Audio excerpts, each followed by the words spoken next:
Good afternoon from Bali, everyone. It's Anifa Menon from hearthealthbrainhealth.com, encouraging healthy grieving and mindful actions. I said I would try to use the same spot or a similar spot as yesterday, which is again closer to the street here, and so you might hear a little bit of the traffic and have an experience of Bali from a different perspective here. Remember that I'm in Ubud here, and what happens here in Ubud is the same as everywhere else in the world, and this is one of the things that's really part of what I'd like to share with us, and most importantly in terms of our mental emotional space. So what we believe is happening to us in any other country is the same as what's happening to people in Bali. Now today I'm coming back to this emotionally independent person. So emotional independence, this will be a part 2, but I will likely call it, how do you support others? How are you supporting people?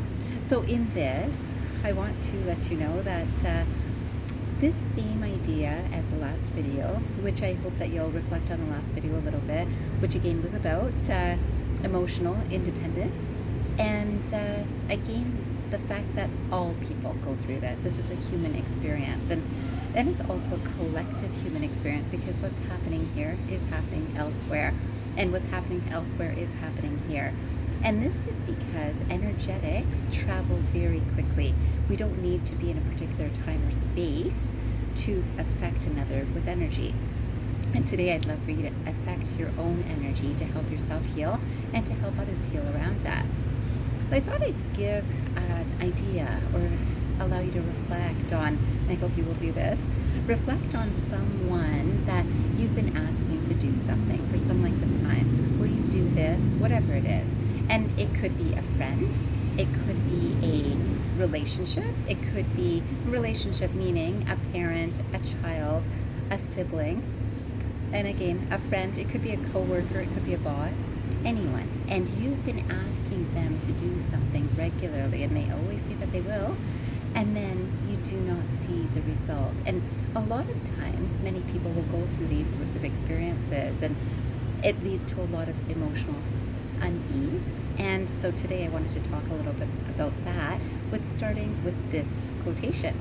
This quotation is by Horatio Jones, and it says, "You can sit there and nearly beg someone to be more consistent with a particular thing and wait for years for them to finally do it, not realizing that they have been very consistent with not doing what they said they'd do. Don't let hope that they will change blind you from the fact that someone is inconsistent with one thing, but they are very consistent with something else." Very consistent with something else. And I think probably all of us have gone through these sorts of experiences, and if we haven't, then we might be the ones that are promising something that we are not, or perhaps we make an out for ourselves. Well, I never promised, I just said I'd do it. So people do this, and oftentimes we're on the receiving end in terms of, we notice it most when we've been asking, and a person has been saying that they will do it, and we could keep on asking, and they keep on saying that they will, and when we really look at it, we realize, wow, they didn't after the first time, they didn't after the 50th time. And we recognize this only after a series of attempts. And certainly this is what often will pull people out of a workplace, where sometimes they'll say it's a workplace toxicity. I think that's a term that's being used. I don't like using terms like that, as you know.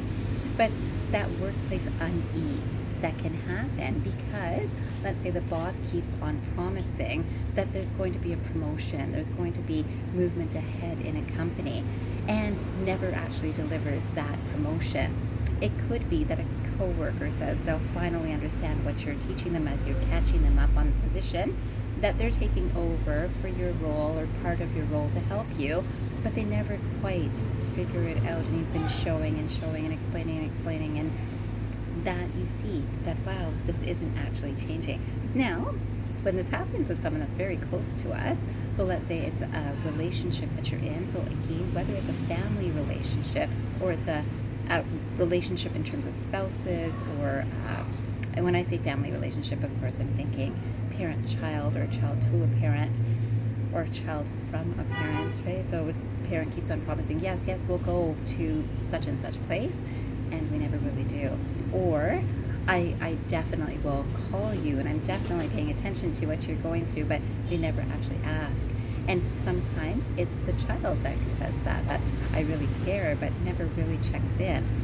And then there's even the coworkers that again are oh yes, I'll get you that ergonomic chair that you really wanted, and I know that your back is very sore, but I'll get that for you. I've got one and I'll bring it in, and it doesn't happen. So from very, very simple things to very big things. So let's say there could be the things about, I don't want you to speak to that person because I don't think that they're very good influence on you. I don't like how you behave after you've been in the company of that person. So you've been asking and asking and sharing, and yet that person is not paying attention.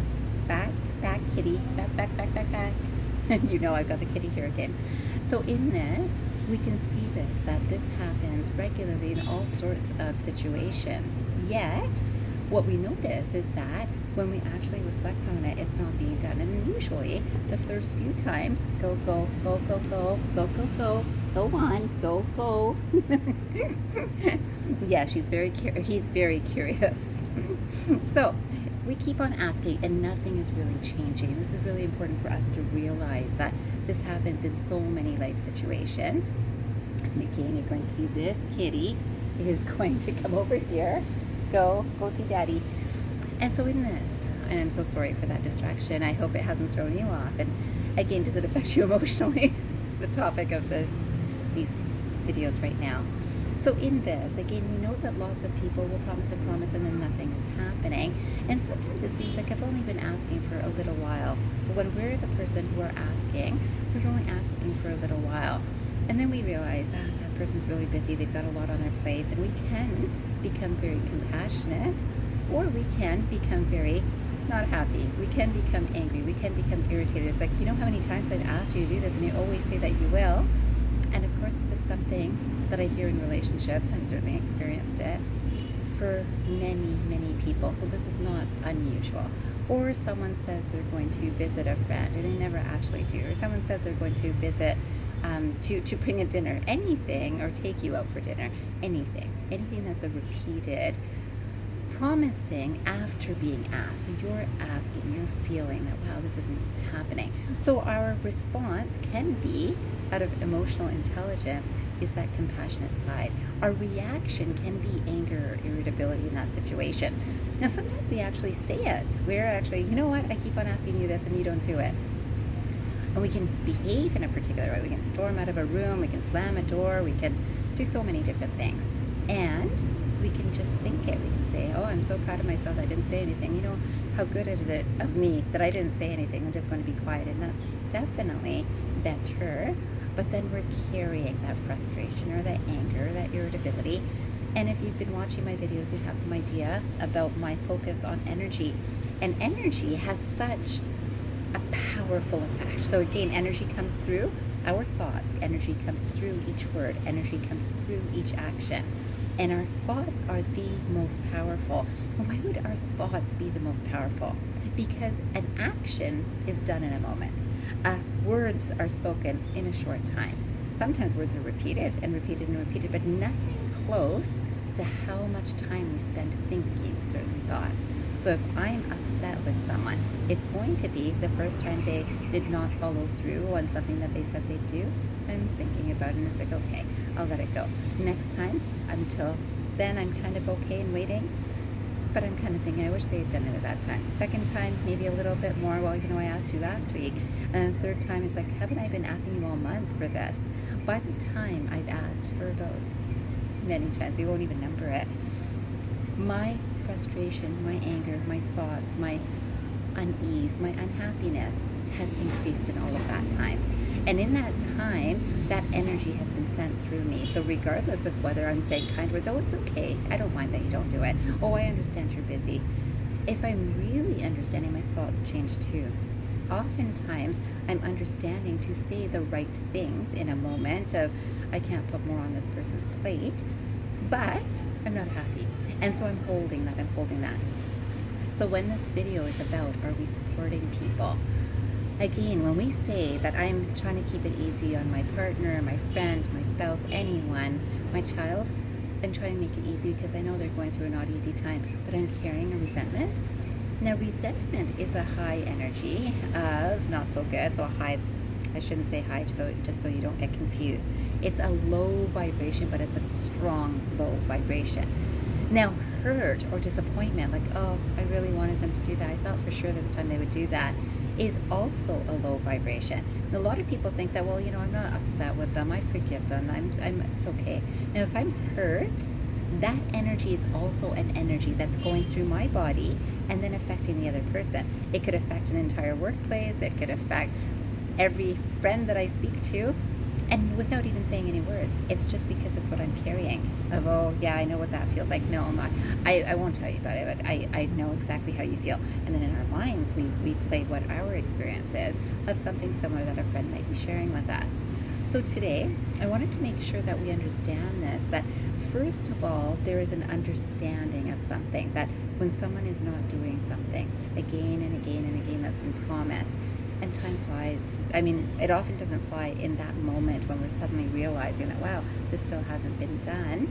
But days turn into months, turn into years, and oftentimes we allow ourselves to stay consistently in a situation where there's this hope for something will change, something will improve. And it really takes some time to sit down and reflect to see, is something changing? And do I need it to change? Am I really okay with it not changing? Or am I hurting myself with my own thoughts? And even if I'm not speaking them to the other person. And this is something for us to reflect on so that we can get control of our own thoughts, to really be in that understanding space. Not just say the words, but truly feel them. So then the next quotation I wanted to share with you is actually by the Dalai Lama. And it says, our prime purpose in this life is to help others. And if you can't help them, at least don't hurt them. So important. And oftentimes we would think that, okay, if we can't help them, at least don't hurt them. So if I can't help pull someone out of a war-torn country, I can at least not hurt them. At least I'm not fighting with them. I'm not at war with them. I'm not. But am I in my mind? Am I like, oh, I'm so sorry for that person. Is that so not good? That's so not a good place for them to be. Am I angry at the people that are actually creating hurt on other people? That anger and that hurt, both low vibration. If I can be in the space of I'm sending these people some blessings to the person that is vulnerable in a situation, is that loving, I send you strength, I send you peace, I send you power to help you in the way that will get you out of this situation as easily and efficiently as possible, right? That's a strength that we can send. It's a blessing, not the, oh, I'm so sorry for you, because that's low energy. High energy is I send you the blessing. I know that something will happen that will get you out of this. Not even I hope, I know that something will get you out of this situation. So this is creating our reality. When we think about the person who's on the other side, who's actually creating harm, and I'm angry and frustrated, and isn't that good of me because I'm actually looking at the person who's doing something not so good with that sternness, and that's a low vibration. So if I send this person blessings, where I bless you to get the insight, the clarity, the compassion that you need to behave in a loving way towards mankind, that is a blessing. That creates the world in the golden age that we're trying to create. Again, let's pull ourselves out of this Iron Age thinking and push ourselves into the Golden Age thinking. This takes a mindful attention, and it works. And until you try it in your own life, you won't see how beautiful this is and how powerful it really is. And finally, I wanted to focus on this last quotation by Dave Willis, and it says, "Be an encourager. The world has plenty of critics already." Be an encourager. The world has plenty of critics already. Now, why would I add this into this situation that I'm talking about today about how are we supportive? Let's say you're speaking to someone very close to you who's going through a really not easy time, and you feel it's the best thing that you can do to really feel with them and be empathetic and sympathetic about their situation. You say, oh, I'm so sorry you're going through that. And the last video I talked about this. So I'm so sorry you're going through that. And guess what? I'm adding lower vibration energy. You're already in a low vibration energy because you're crying or upset or angry or anything, talking about any situation. As you talk about this, when I add, I'm so worried about you, are you okay? Even that, truth, I am. Yet that word and even that being that way in my mind, being that I'm thinking I'm thoughtful because I'm worried about the person.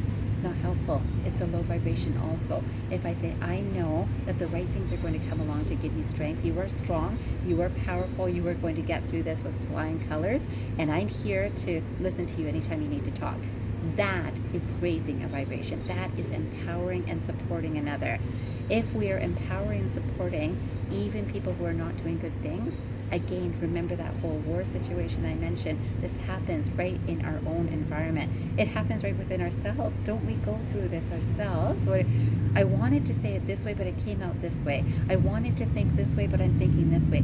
We give ourselves love and compassion. I know you have all the tools necessary to get back into this beautiful space. Of course, I think that mindfulness in watching our minds this way, to be observant, is hugely beneficial. And I also believe that meditation is extremely powerful too, because it helps us learn how to center and discipline this mind.